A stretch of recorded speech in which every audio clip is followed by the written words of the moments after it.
prince in Haiti. Kani si Ine ug si Maggie, they were affected. They were among those who were affected by the earthquake that struck Haiti last January 12, 2010. So, siguro kita na naka-remember atin no, kay that made it to the headlines. That event changed their lives, however, their desire to continue sharing God's love remained steadfast.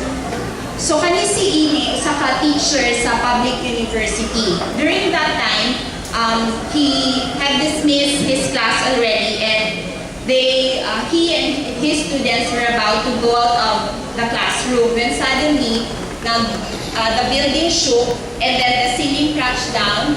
The floor gave way beneath their feet, and huge chunks of cement fell on them. So Ine lost consciousness. Meanwhile, si Maggie, ang iyang asawa, was on her way home when the earthquake shook the earth violently. And then a thunderous crash followed, and dust rose so thick that it choked her. So, si Ine, he lost his consciousness. So, when he came back, when he regained his consciousness, he could hear voices crying around him. And there was a terrible pain in his legs. And suddenly, na ay light na murag iyang nakita, and that light grew larger and brighter. And soon, rescuers broke through.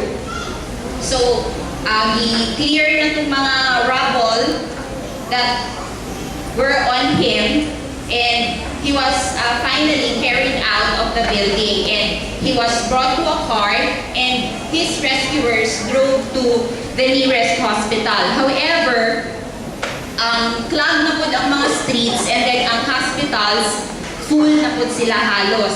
For 6 hours, sige o tuyong-tuyong po ang mga rescuers nila from hospital to hospital looking for help until they reached the Adventist hospital where he was admitted.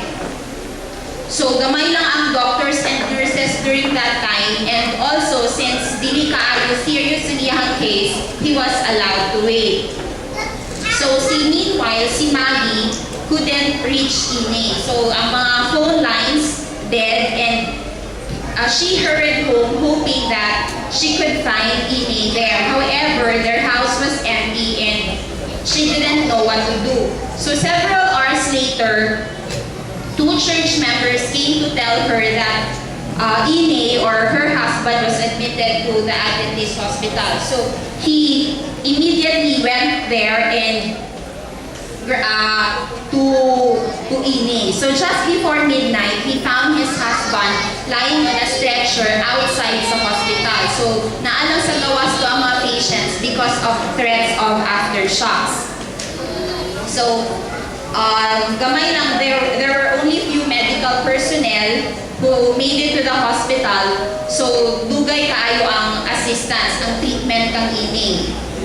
And finally, the hospital had run out of medicine. However, Ine was happy that his wife was there and unhurt. And then, finally, when the doctor was able to treat Ine, his leg and his 2 fingers had to be amputated. And although he lost his fingers and his legs, he was grateful that he was alive, and he thanked God for another chance to serve Him, another opportunity to tell others about God's love.